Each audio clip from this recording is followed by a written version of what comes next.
Hello. आता आपण बघूया लग्नानंतर होईलच प्रेम याचा एपिसोड रिव्ह्यू. कालच्या भागात आपण बघितलं की नंदिनी जीवाला बोलत असते की सॉरी, ती त्याला ऑफिसला जाताना बघू शकत नसते. तेव्हा जीवा बोलतो की नंदिनी काय करते अगं, कदाचित मला ऑफिसला जावंच लागणार, कदाचित ऑफिसलाच मी हवा आहे. आणि या टिफिनमध्ये काय दिलेस, बटाट्याची भाजी आणि स्वीटमध्ये काय दिलेस. तेव्हा नंदिनीला एकदा आठवतं. तेव्हा जीवा बोलतो की मी उद्यापासून ऑफिसला जाणार आहे. तेव्हा जीवाला नंदिनी इतकी खुश असते. तेव्हा जीवाला बोलते की काय ऑफिसला जाणार आहेत, मग मी तुम्हाला टिफिन देते, एक काम करू, तुम्हाला मी बटाट्याची भाजी देऊ. हे सगळं नंदिनीला आठवतं. तेव्हा जीवा बोलतो की जे दिलं असेल ते खाईन मी, आणि स्वीट्स द्यायला स्वीट कुठे काही घडलं आहे. तेव्हा जीवा बोलतो की ऑफिसला जाणं एक वेळ बरंच आहे ना गं, म्हणजे मला उठून सुटून कोणी उबट सुंबर नाही बोलणार. मी पण काय रोज कामाला जाणाऱ्या माणसांसारखं कामाला जाईल आणि संध्याकाळी दमून थकून घरी येईल, आणि त्यामुळे माझ्या घरातल्या लोकांमध्ये मान पण वाढेल ना गं. नंदिनीला खूप वाईट वाटत असतं. तेव्हा जीवा बोलतो बाय द वे, तू हा मला डबा दिलास तर खरं आहेस, पण ऑफिसमध्ये जाऊन वेळ मिळेल का डबा खायला, म्हणजे खूप कामं असणार आहे अगं. का बघू वेळ मिळतो की नाही, वेळ जीवाला देत, आता ही वेळ जीवासाठी असते की नाही. तेव्हा जीवा नंदिनीला बोलतो जातो मी. तेव्हा नंदिनी बोलते निघताना येतो म्हणावं. तेव्हा जीवा पुन्हा मागे होतो आणि बोलतो आयुष्यात पहिल्यांदा काहीतरी चांगलं करायला चाललो आहे, शुभेच्छा नाही देणार. तेव्हा जेव्हा नंदिनीचे पाया पडणार तेव्हा नंदिनी त्याला थांबवते आणि मानेने नाही बोलते. तेव्हा नंदिनी रडत असते. जेव्हा तिचे डोळे पुसतो आणि तिला स्माईल करायला लावतो आणि जायला निघतो, तेव्हा नंदिनीच्या ओढणीचा धागा त्याच्या हाताच्या करंगळीत अडकतो. तेव्हा जेव्हा तो बघतो, नंदिनी बघते, जेव्हा तो धागा तोडतो आणि चालला जातो. तेव्हा जीवा गेल्यावर नंदिनी मनात बोलते की माझ्यासाठी जीवांनी दागिना विकला, हे सगळं आजींच्या दागिन्यापासून सुरू झालं. आता तो दागिना मी परत मिळवणार आणि जीवांचा एक तरी आरोप मिटवणार, त्याशिवाय मी गप्प बसणार नाही. तेव्हा जीवा खाली येतो हॉलमध्ये. त्याला मानिनी दही आणि साखर घेऊन उभी असते. तेव्हा जीवा बोलतो आई. तेव्हा मानिनी बोलते की नीट जा, काळजी घे. तेव्हा जीवा बोलतो की आई ऑफिसला चाललो आहे, युद्धावरणी चाललो आहे. तेव्हा मानिनी त्याला दही साखर देते आणि बोलते की माझ्या मुलात त्याच्या मनात काय चाललं आहे, तुझ्या मनातलं युद्ध मला समजतं आहे आईला. तुझ्यासाठी मी काही करूही नाही शकत आहे आणि तुझ्या मनाची घाणमेल कळतेही मला. काय तूच सांग काय करू मी तुझ्यासाठी. तेव्हा जीवा बोलतो की काळजी नको करूस बस. तेव्हा जीवा त्याच्या आईला सांगत असतो की आता आई, प्रत्येक गोष्टी आपल्या मनासारख्या नाही करता येत ना, आणि आता बाबांनी ढकललंच आहे मला पाण्यात, तर मला थोडं बुडू दे, त्याशिवाय पोहता नाही येणार ना मला. तेव्हा मानिनी बोलते की शाण आहे माझं बाळ. जीवा, बाबांबद्दल मनात काही आडी ठेवू नकोस हं, ते जे काही करतायत ना ते तुझ्या भल्याचंच आहे. तेव्हा जीवा मान डोलवतो. तेव्हा मानिनी बोलते जा, बाबा थांबलेत बाहेर गाडीमध्ये तुझ्यासाठी, त्यांच्यासोबतच जा. तेव्हा जीवा बोलतो की एक विचारायचं होतं, तू नाही रागवलीस ना माझ्यावर. तेव्हा मानिनी बोलते रागवली असली तरी आई आहे ना मी तुझी. जेव्हा आईचं प्रेम आणि बाबांचं प्रेम थोडं वेगळं असतं. तू जेव्हा बाबा होशील ना तेव्हा तुला कळेल. तेवढा तिथे पार्थ येतो. तेव्हा जीवा पार्थकडे बघतो आणि बोलतो अरे बडे भैया. तेव्हा पार्थ बोलतो रागवला असशील. तेव्हा जीवा बोलतो रागवला असशील ना माझ्यावर, मी एवढी मोठी गोष्ट तुझ्यापासून लपवली, पण आजच्या दिवशी हा राग बाजूला ठेवून तुझ्या या छोट्या भैयाला जवळ करशील. तेव्हा जीवा बोलतो माझा आज ऑफिसचा पहिला दिवस आहे रे, माफ करशील. पार्थ काहीही बोलत नाही. तेवढ्यात त्याला बाबांचा फोन येतो. तेव्हा पार्थ फोन उचलतो आणि बोलतो की हा बाबा, आई आहे ना. तेव्हा ते बोलतात की लाऊडस्पीकर. तेव्हा पार्थ लाऊडस्पीकरवर फोन टाकतो. तेव्हा विक्रम बोलतो मानिनी, मला वाटतं तुमचा निरोप समारंभ हा संध्याकाळपर्यंत चालू राहील. त्यामुळे मी गाडी घेऊन पुढे निघलो आहे. तुमच्या चिरंजीवांना बसने यायला सांग. त्याची बाईक आहेच त्याच्याकडे, पण त्याला म्हणा पेट्रोल संपलं तर महिन्याच्या अखेरीशिवाय पगार मिळणार नाही. निघाला नसेलच ना तो अजून, चांगलं चाललंय. तेव्हा जीवा रडतच तसा चालला जातो. मानिनीला रडायला येतं. मानिनी तिथून चालली जाते. पार्थलाही वाईट वाटतं, पण पार्थ नंदिनीकडे बघतो आणि तिथून चालला जातो. तेव्हा नंदिनी मनात बोलते की एकीकडे जीवाही दुखावले गेले आणि पार्थलाही राग आला आहे. नाही, मला या घराची घडी बसवलीच पाहिजे. इकडे रम्या तयार होत असते. तेव्हा वसुतेन बोलते की रम्या अगं तयार का होतेस, एवढी कुठे चालली आहेस. तेव्हा रम्या बोलते का अगं आई, इतके दिवस पार्थ घरी होता म्हणून वर्क फ्रॉम होम करत होते मी. आता जीवा ऑफिसला चालला आहे, त्याची मज्जा बघायला जाते ना ऑफिसला. तेव्हा वसून ते दोघे हसत असतात आणि बोलतात की चांगलीच मज्जा बघ, तुला फुल टू एंटरटेनमेंट असेल तिथे. तेव्हा वसू बोलते की आता हे बघून नंदिनीला जीवाने आनंद निवास तर भेटवून दिलं, पण आनंद निवास दिल्यावर तो स्वतःच हारून बसला, हे नंदिनीला ही गोष्ट आयुष्यभर खात राहील. तेव्हा रम्या बोलते एका बहिणीला वाळवीसारखी एखादी ही गोष्ट आयुष्यभर खातच राहील, पण मला दुसऱ्या बहिणीचं सुख ओरबाडून घ्यायचं आहे. तेव्हा वसू बोलते, अगं ते सुद्धा होईल, थोडं धीर धर. तेव्हा रम्या बोलते, काय गं आई, तो पेनड्राईव्ह पण एक तर दुरुस्त झालेलं नाही आहे, ते काही डेटा द्यायला तयारच नाही आहेत. तेव्हा वसू रम्याला सांगत असते की रम्या सगळं होईल, तू टेन्शन घेऊ नकोस. पण आता एक गोष्ट करायची आपल्याला जीवा आणि नंदिनीला वेगळं करायचं आहे, त्याचं प्लॅनिंग करायचं आहे. काव्याचं मला टेन्शन नाही, ती स्वतःच मी ती स्वतःलाच उद्ध्वस्त करून घेईल.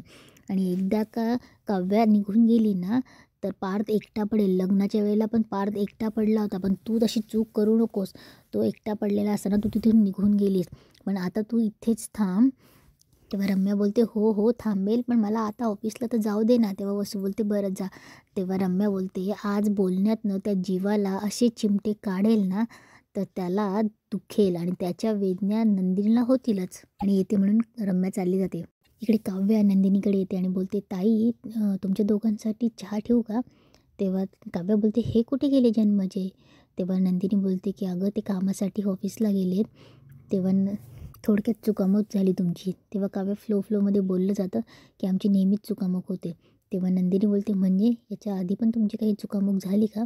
तेव्हा काव्य सावरते, नाही ताई, म्हणजे मी जेव्हा तुमच्या रूममध्ये येते तेव्हा तूच भेटते ना, ते नसतातच, म्हणून मी ते फ्लोमध्ये बोललं गेलं. नंदिनी तिचं आवरायला घेते. तेव्हा काव्या बोलते, हे काय, तू कुठे बाहेर चालली आहेस का, की आनंद निवासला चालली आहेस? तेव्हा नंदिनी बोलते, आनंद निवासला जाणारच आहे मी, पण काव्या मी ज्वेलरकडे चालली आहे. इकडे जेव्हा ऑफिसला येतो तेव्हा त्याला मागच्या गोष्टी आठवत असतात, की त्या फंडिंगच्या, तो कशी कामाची प्लॅनिंग करतो, त्या सगळ्या गोष्टी आठवत असतात. जेव्हा तसाच आतमध्ये येतो तेवढ्यात तिथले पिऊन काका येतात आणि ते बोलतात की सर, तुमच्यासाठी फक्कड चहा आणू? तेव्हा जेव्हा बोलतो, तुम्हाला आठवतं आहे? तेव्हा ते बोलतात की हो, मागच्या वेळेस तुम्ही आले होते ना. तेव्हा जेव्हा बोलतो, आता रोज बघाल.